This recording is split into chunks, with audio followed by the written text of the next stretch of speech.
Yes, hello everyone and welcome to all our West Australian football fans to another edition of Around the WAFL. We are heading to the business end of the season, hot off the heels of round 14 and an exciting WAFLW Grand Final. Thanks for joining us on YouTube and wherever you get your podcasts. Another big show coming your way. Bill Monaghan's on standby. He's ready to join us in just a few moments to chat about their win over Perth and a full recap of round 14 of the WAFL. Paul Persick with you in the studio, and as you can see, he's back after 2 weeks away. It's good to see you, Ethan Roth. Welcome back. How you feeling? Thank you. Yes, back to full normality and excited for the second half of the year, Paul. So I couldn't be more pumped to be here. Absolutely. Before we chat to Bill Monahan after the Sharks win over Perth, the WAFLW Grand Final this past Sunday, history in the making once again, and it was Claremont, the second time in 3 years, redemption complete for the Tigers. That old saying, 2 out of 3 ain't bad. Oh, yeah. Just, so ecstatic for the likes of Jamie Harkin, leading that side and finally getting her first premiership. And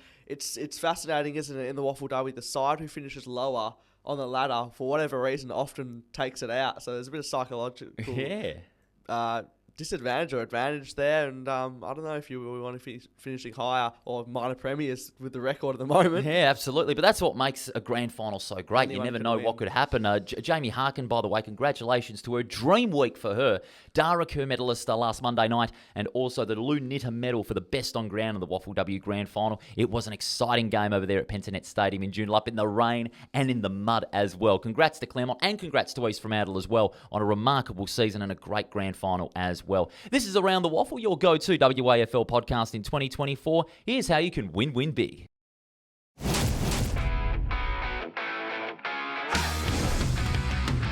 Punt from 50, win.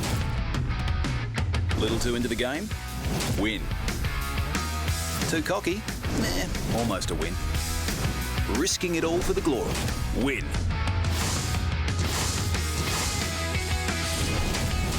It's win-win at the WAFL. Great footy, food and entertainment. Find out more at wafl.com.au.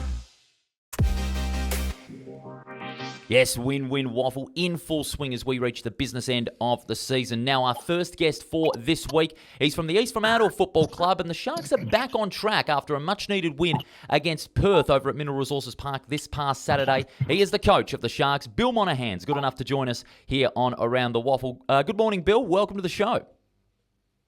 Thanks for having me, gentlemen. Great to have you on the show. That was a much-needed win, wasn't it? But it was a bit of a grind in what was very unpredictable conditions over there at Lathlane. They took you to the limit, the Demons, but you rose to the challenge once more through your key players. Yeah, look, it was a really tough game, and it had the office against a side that's going pretty well in Perth. Yeah, they certainly pushed you, and we've spoken to a number of people throughout the year from different clubs saying, how tight the competition is. Are you guys treating every week as if it's a sudden death final with how important a win is on the board? Yes and no. We understand how important every week is. Treating it as a final is probably a little bit of overkill at this stage. But we know that everyone's got a side that's capable of matching it with everyone else, so you've got to be on your guard. Just this game on Saturday, Cam Erdley, he was magnificent, filling in the shoes of Matty Jupp, who's obviously out for a month or so with concussion. 28 disposals and 9 marks. He had a big responsibility in that backline, didn't he? Yeah, his last couple of weeks have been outstanding. He's been at his very best intercepting and helping us on offence. So his leadership in absence of Juppy, like it did with a few of the other guys, really helped us out. And the intimidation of John O'Marsh. I mean, have you ever seen someone play with so much passion in this competition? You just must love having his aggression out there leading from the front. Yeah, look, a few people have a few pot shots at him, but Jono's an exceptionally talented player. Side put a lot of work into him, and, he plays with some enthusiasm and passion and gets under a few people's skin, but we love having him playing in our side. And he's a great kick for goal, make no mistake about that. I did his game on Saturday, and the kick from about 50 on a right angle for a right footer from near the boundary line, that was unbelievable. Lockie Blackiston, he's been a big emerging factor in the ruck for East Fremantle. 37 hit-outs. He's really starting to get into a rich vein of form. Yeah, look, we're extremely lucky to have Lockie after losing Bryn Teagle in the mid-season draft. he's a great story, Rocky. He come to us at the start of last year, one of our reserves, fairest and best. Bided his time as understudy last year and early in the part of this season. So he's got his opportunity and playing some really good footy, which is really exciting for us. And Peel Thunder, they're obviously doing really well in this competition, right up the pointy end of the ladder. A number of AFL guys, but it's their, non-AFL guys as well that are really pushing them towards, they got their own goals. How do you approach a side like that come this weekend? Oh, look, they're talented, both from their AFL point of view and their locals. They're sitting on top of the ladder for a reason. They're well coached, they're well structured, and have a lot of talent. So we're going to need to be at our very best to beat them. Especially when you have to make a second trip to Mandurah as well, because obviously that game now going to Lane Group Stadium in Mandurah. But considering, your boys have, travelled near and far over the last couple of years, it doesn't faze the playing group at all. They're kind of used to this. Yeah, and interesting, we get another home venue ticked off. It's just about, we'll have every oval in the competition as our home ground, and maybe in the years to come, we'll be able to sit back and think there's no away disadvantage or a home ground advantage, that we've played home games at all of these venues. And well, we hope it's going to be a great trip over there to Lane Group Stadium in Mandurah, and maybe a winning one for East Fremantle as they look to keep their hopes for a final spot well and truly alive. Bill, we really appreciate your time here on Around the Waffle. All the best against Peel Thunder on Saturday. No worries. Thanks for having me, gentlemen. That was Bill Monahan, the coach of the reigning premiers, joining us here on Around the Waffle. And I like the way he approaches that situation, playing at different grounds every week, with Moss Street still not ready yet due to turf issues. And, the East Fremantle side really thrive on that. And they've done well at some of the home games at a neutral venue. Yeah, they've certainly been thrown all over the place, haven't they? Even in training, I know they've been at Coburn, they've had late call-ups, even on the day of training, come here, there and everywhere. So I think every Sharks player would have learned a new suburb or two in their time this year, which, probably helps the camaraderie a little bit as well. No doubt about it. Of course, a big game for them against Peel Thunder at Lane Group Stadium in Mandurah. You can catch that one live on the AFL app at 2:30 on Saturday. But first, you can check out some great waffle merch here. Introducing the WAFL Merch Shop, your ultimate destination for all things WAFL. From jerseys to scarves to caps, show your support for the WAFL in style. Grab exclusive merchandise now and gear up to cheer louder than ever before. Visit shop.wafl.com.au today and let your passion shine. Shop.wafl.com.au. Ethan, that merchandise collection from the WAFL just keeps getting better and better. It does, and hopefully more people can rep it, especially the back half of the year as finals come along. Absolutely, and we've had some great crowds as well this season. They're all sporting the waffle merch. It is absolutely wonderful stuff. Let's get to the games for round 14. It is in the books. 5 games played on the Saturday, and we're going to start things off with Peel Thunder. Easy winners over the West Coast Eagles, 18-8 to 6-6, and it was a tale really of the goal kickers for me, Rothy. Paddy Voss, especially, he's making a case to get back into that Freo side. 6 goals, 3, 9 scoring shots. And Matty Taberner, 4 goals, 1. But I reckon Paddy Voss, just out of those 2 from this game against the Eagles, he's made a greater case to come back into the side. Yeah, they're very lucky to have him, aren't they? His passion is evident. Shows probably more passion than most. We talk about John O'Marsh's passion. He's probably up there. Voss, the same. And, these guys, Wilson, Emmett, Taberner, probably better than a waffle level, or I guess the side that they come up against. We probably did see it coming, but they have so much continuity now. Peel, similar sort of team each week. There's no real ins or outs. Coming off Freo's form as well. So you made a good point. You made a very good point there. They've got, I reckon, more continuity than some of the other sides in the top 5. Because there isn't a lot of major changes. But especially Fremantle, since they're doing so well in the season at the moment in the top 4, there hasn't been any real need for Adam Reid, the coach of Peel, to make any unnecessary changes. And you've got that continuity through Patrick Voss up forward, Liam Reedy in the ruck, who had 38 hitouts, and Will Brodie in midfield continues to tear it up, and down back, Michael Selwood with another 7 marks. You've got continuity and flexibility at both ends of the ground, and that's such a key for the Thunder this season. Yeah, so like Emmett, Brodie, these guys, in the past, they've been sort of there one week, then not there the other. But, they're there every week, in recent times at least. And, they had to respond, I guess, after a rare loss at home the previous week to that. West Coast, they did trial some youngsters. Obviously, Luke Yo's played a couple more games now. James Spadanuda debuted as well. He played for East Fremantle Colts not too long ago, Spadanuda, so it's a good opportunity for him. He'll be better for the run as well. But, I feel like this was probably always going to happen. It was probably more so a margin rather than who's going to win. Unfortunately, the West Coast Eagles have been, better than people thought this year. But unfortunately, when you come up against an outfit like Peel, who won't let you off the chain easily, you're probably going to feel the full force of it. Especially at Lane Group Stadium. That is a tough venue to beat Peel Thunder in, no doubt about that. But Andrew Gaff, he made a case for a good game, 26 disposals. Ryan Marriage played well. Harley Sparks, I reckon he's going to, blossom into a good league footballer in the not-too-distant future. He had 29 disposals, and he got 5 marks to boot as well, all in midfield. So he's got some good spark. Cohen Livingston, well beaten in the ruck by Liam Reedy, but again, I said last week with Dave Lindsay and Dan Hobley here on Around the Waffle, he's still a developing ruckman. He's still got a lot to learn, and I reckon he can do so over the next few weeks. Well, yeah, on the call, I think John Townsend said it was his best ever game. I think his first half was second to none. Yes, obviously, as a developing player, you want to be able to play. That'll give him a lot of confidence. Which will come in time. And just back to Voss as well. He was doing it in the air, but also at ground level as well. Yeah. He's quite mobile. He's quite flexible in that regard as well. So a point of difference as well, rather than just, what a typical key forward might do. Absolutely, and that was a huge key for Peel Thunder, and it may well be.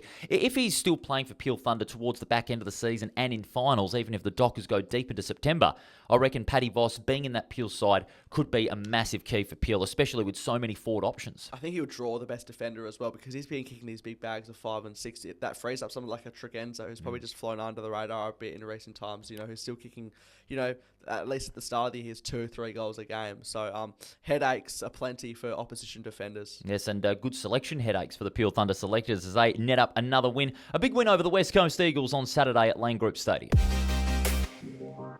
Now we shift over to the second game of round 14. Of course, the traditional Jimmy Melbourne Cup game as part of NAIDOC round. Claremont and South Fremantle, a great occasion at Revo Fitness Stadium. But in the end, it was Claremont making it 5 wins in a row to the tune of 11 points, 10-8 to 8-9, in a real contested, congested game. That was typical Claremont football. They were able to take their opposition out of it through heavy congestion, stoppage-heavy football, and they did that through the likes of Jai Bolton, Bailey Rogers and Callan England, once again as their in and under midfielders. But let me tell you something. The day belonged again to Ollie Eastland. Yeah, he was exceptional. Bailey Rogers, I thought, was one of the best on ground as well. And Solomon James, I think he did reasonably well. He did some good marks around the ground.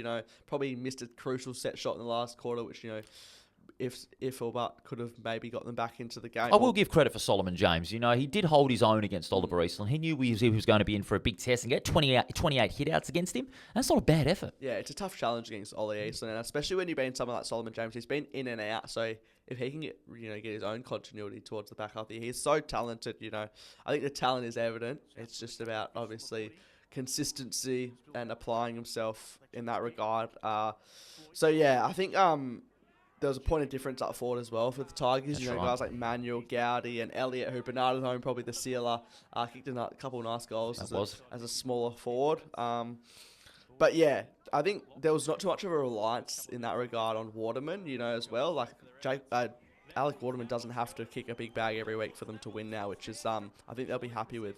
That's what I like to see from Claremont, is that continuity in that forward line. You've got so many more avenues to goal than just Alec Waterman, because in the weeks before, Claremont got on this great run of 5 wins in a row, and even in the first 2 wins of that run, Alec Waterman was relied upon to kick those goals, but didn't get a lot of backup inside that forward 50. Now you've got guys like Manuel and Elliott starting to fire. Bailey Rogers even can shift up forward and kick a couple of goals. He started in the forward pocket a couple of games ago.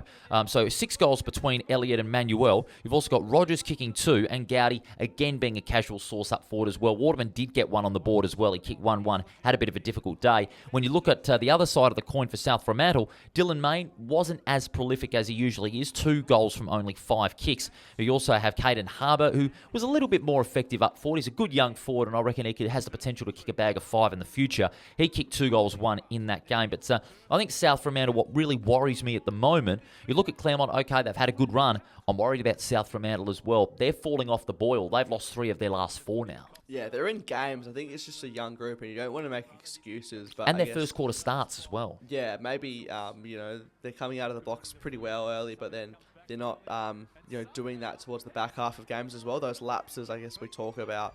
And, ever since Claremont said they're treating each game like a final, I guess Alec Waterman said that with us. I mean, they're living up to it. They certainly are. But from a South Fremantle point of view, one player that I'm really impressed with, and I'm really starting to see why there was some attention for the mid-season draft, Jaron Carr. Yes. He has just moments where he's just in the aerial side of things. He's just for freak, really. Like, he's just not quite taking one-handed marks, but in the wet as well. I mean, he's getting a lot of the ball. His skills are improving. I think he's a big positive for the Bulldogs, despite the loss. Now, you've spoke to him recently on the Brain Ethan podcast. You rate him quite highly, and he does have his moments, and he's still got a lot to learn, but I think what he has been able to produce has been absolutely magnificent. And he's taller than you think. Yeah. He's about 190 centimetres. He's quite rangy Absolutely. as well. I think he'll probably grow into his body as well as the years develop. That's a real good highlight that South Fremantle are going to have in the future, especially at this crunch time of the season. But in the end, it was Claremont that got the job done. Winners by 11 points, their 5th win in a row, and they stay in the 5.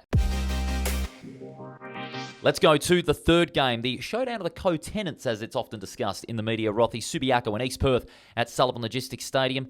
And once again, East Perth, they started off well. They got on a bit of a gap, but their inability to finish off games at this stage of the season almost blew up in their faces again. But they got the 4 points, and that's all that matters to Ross McQueen and his boys. 11-12 to 11-9 over Subiaco. Sometimes you just need to get the win, and Absolutely. There'll be a lot of areas of improvement they'll look at. But yeah, the Battle of Vincent Street, as you said, Subiaco sort of had 2 comebacks in the same game, in the first half, but then obviously very late as well.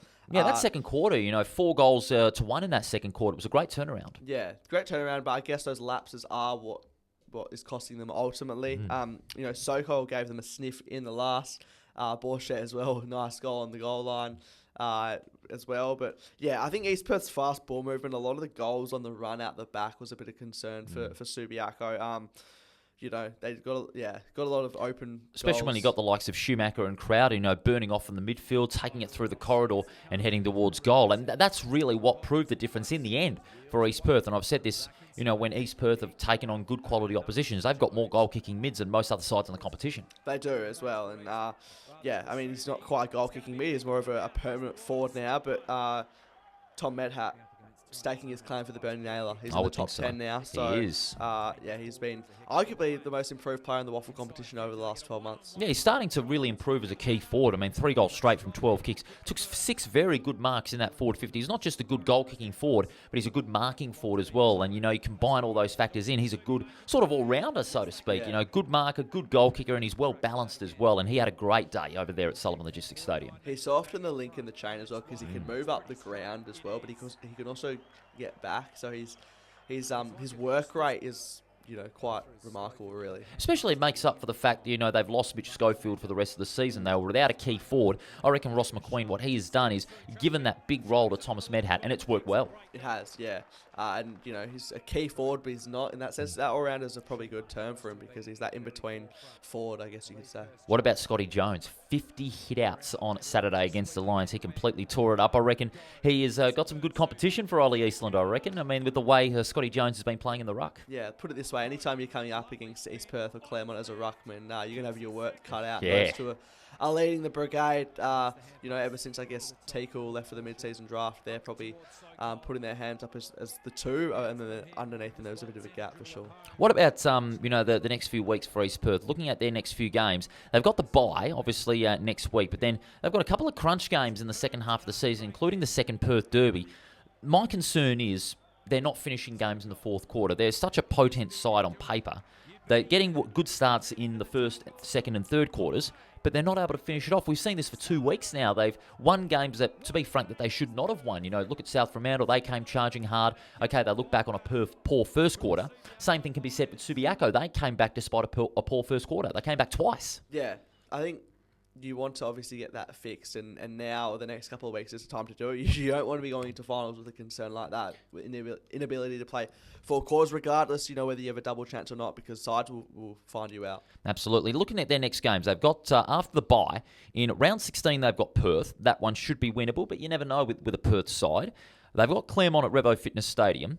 Then they have got a big game against West Perth. That's the second Perth Derby. And then they've got the Eagles. I reckon they should win all 4, but they need to play a 4-quarter game.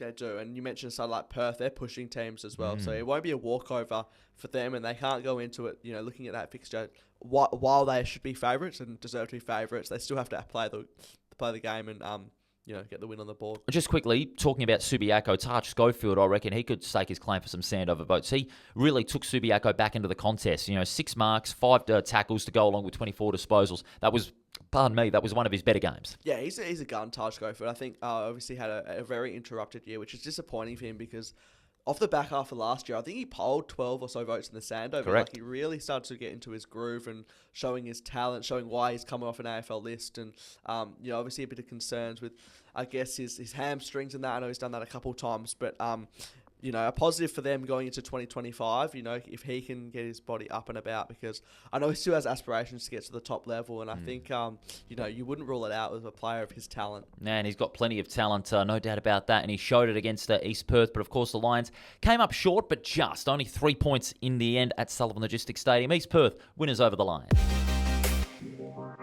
Now we go to game number 4. The Demons, Boorloo, as they were known, of course, for NAIDOC rounds. Some great Indigenous jumper designs by the Demons especially. They were fantastic. They took East Fremantle again to the limit, but a goalless second quarter was what made the difference from an East Fremantle point of view. They kicked 2 goals to nil, and they rounded out winners by 14 points in very slippery conditions over there at Lath Lane. They needed that win, the Sharks. It was one that was crucial. It was a must-win from the outset, and they got the job done. Yeah, and Perth pushed them, Boorloo, I should say, in that fixture. And, I think the third quarter really belonged to Dylan O'Reilly, I thought. Amazing what he can do when his body is right. And, as I said at the start of the show, it's hard to see or know someone who plays as much passion, as much spite as John O'Marsh. I mean, you felt a bit sorry for young Elijah Scoble. He got, ripped into a little bit. I don't know if that was really deserved. I don't think it was warranted, but the passion that John O'Marsh has got. But, he can back it up by kicking big goals, and he certainly did that. 3 goals straight.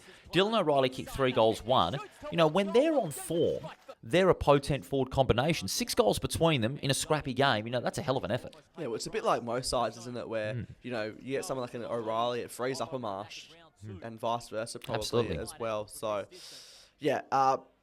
the Demons push them, and it's a bit of a recurring theme at the moment. We want to, from a Demons point of view, you see them going from pushing teams, which they've done against East for a couple of times this year, to winning games. That's right. Unfortunately, not on this occasion. Well, Perth had some good positives. Blake Schleinstock in the ruck, he did a decent job for a half or two. 18 hitouts to go over this 24 disposals. Having to cover for Josh Edwards, who suffered broken ribs in the game before against West Perth. Matthew Taylor had 23 from half back. Charlie Thompson, again, good service in and under. Charlie Constable wasn't as prolific, only held to 16. But that was thanks to the likes of Milan Murdoch and Cameron Erdley, as well as Fraser Turner providing a hard stop on Constable. Yeah, on that wing, he loves to use his leg speed.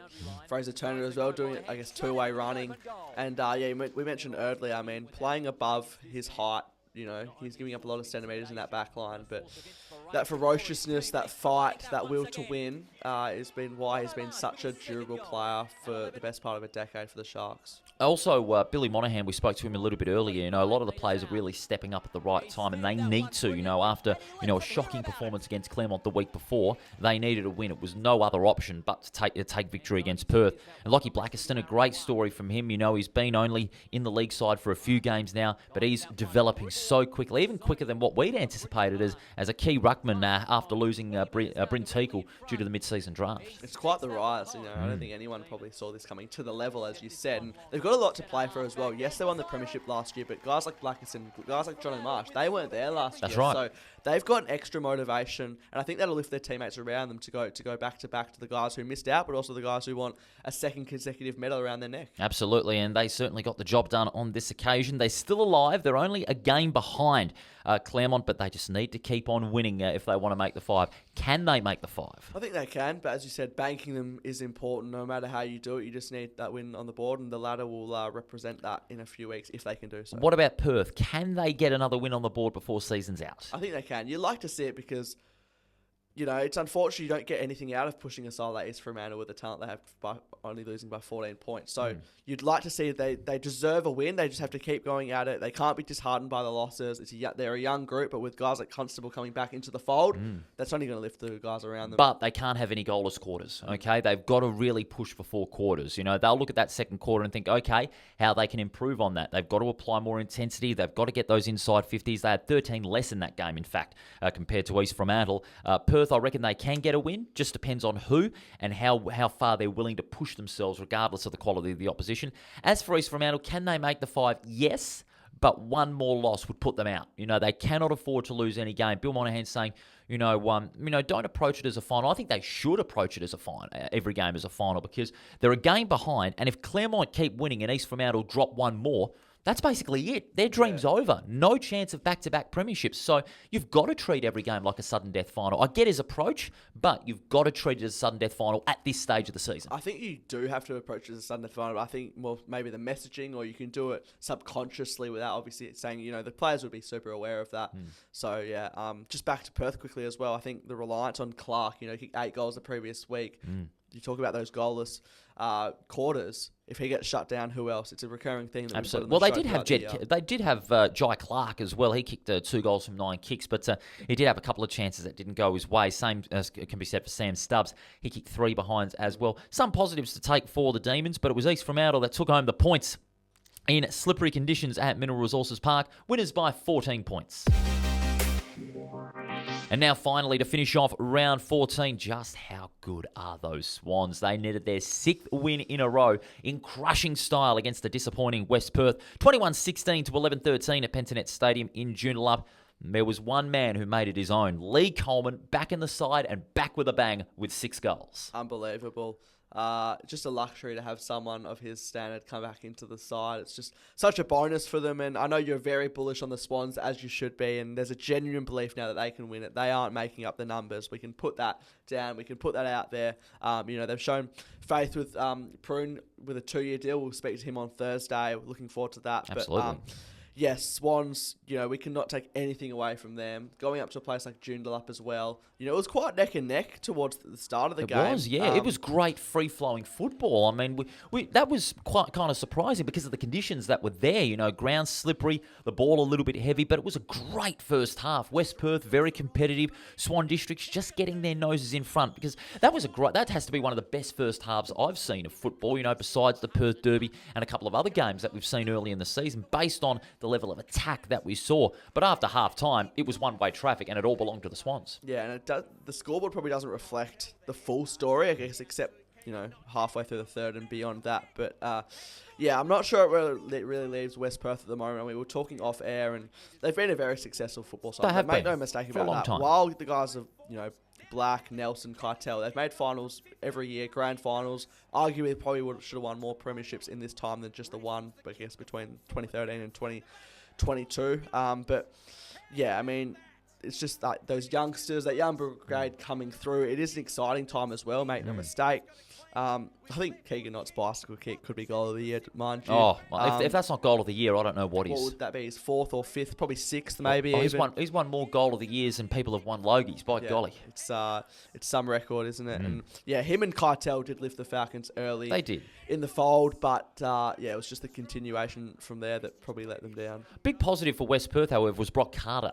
Good tap-out ruckman he is, just needs to work on his follow-up. Only had the 6 touches to add to his 34 hit-outs. He comfortably beat Nathan Blakely in the ruck, so that's a real plus there for West Perth. Yeah, and they got him over from South Australia for a reason. Brock Carter, and it can take some time to adapt in this competition, a bit more open, a bit more free-flowing or wider. Obviously the grounds, that doesn't affect the ruckman too much, but nonetheless, coming to a new club, he's probably been someone who maybe hasn't got the credit that he deserves. We do speak of the Joneses and the Eastlands, but he's actually matched it with them statistically when he's come up against them, which you can't. The stats don't lie. We spoke about former South Australians. Another one, Nick Rokar. He again tore it up with another 33 disposals and 9 marks.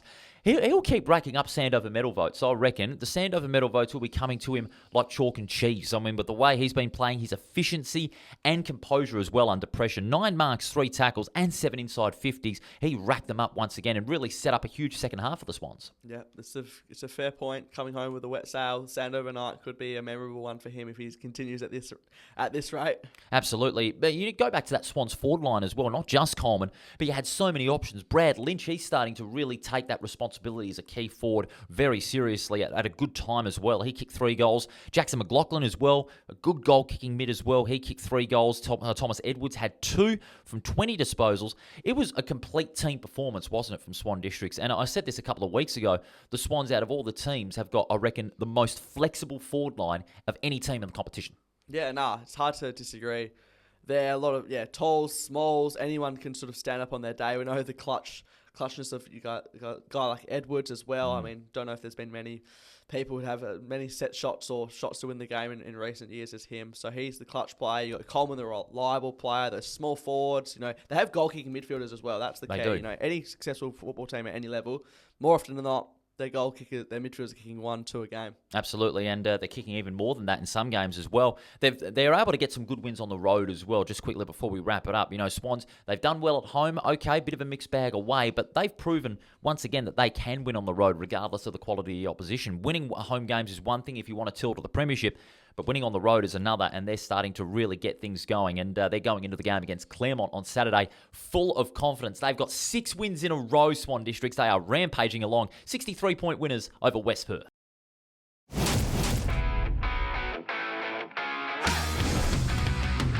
Punt from 50, win. Little too into the game, win. Too cocky, almost a win. Risking it all for the glory, win.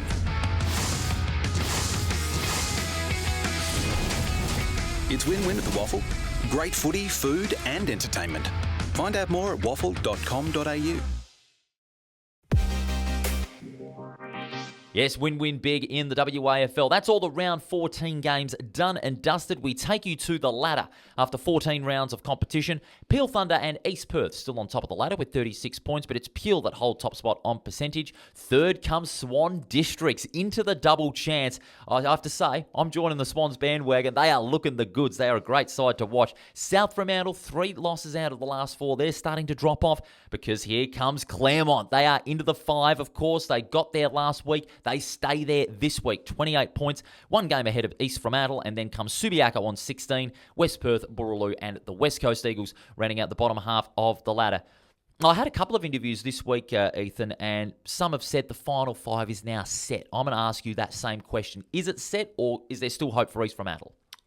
I think there's a slight door. There's a slight door open for East Fremantle. Obviously, beyond that, it's very, very hard to see a side like Subiaco mathematically.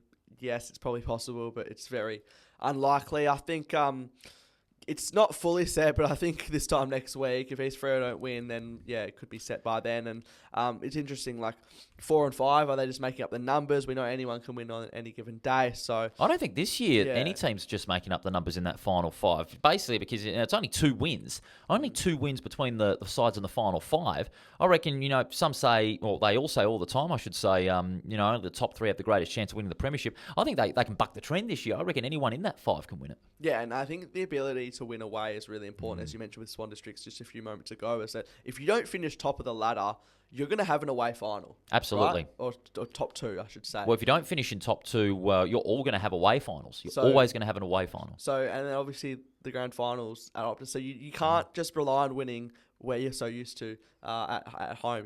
If you want to win the premiership, you have to win away. It's pretty simple. Absolutely. That's the ladder after round 14. And now let's get to the votes for the Around the WAFL Player of the Year. 1 vote. Ethan Hughes, he was very physical. He showed a lot of grunt. 13 tackles he had in that game against the West Coast Eagles. Magnificent stuff. Sort of flew under the radar in that game, but he did wonderfully well, really shutting down that Eagles midfield quintet. 2 votes in a losing side, Taj Schofield. He single-handedly brought the Lions back into that game in the second quarter. Got plenty of the football, was effective, and really showed some great leadership out there. So 2 votes to Taj Schofield of Subiaco.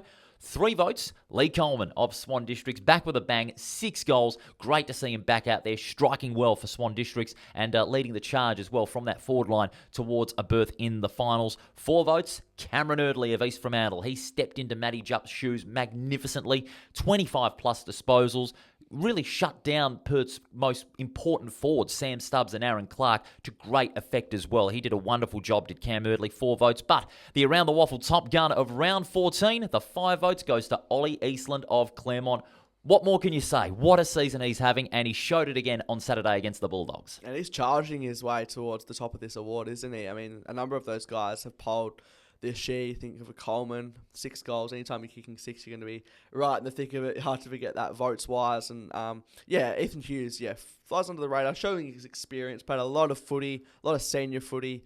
And Taj Gofford, as we said, getting back to some of his best, which for him is really great to see with his injury struggles earlier in the year. It is great to see him back in full form, Taj Schofield. He deserved those 2 votes. Let's take a look at the leaderboard after round 14, and with 14 votes, believe it or not. Ollie Eastland climbs back to the top of the ladder for the Claremont side. Mitch Crowden with 12 votes. He's in second. Lockie Blackiston in third with 9.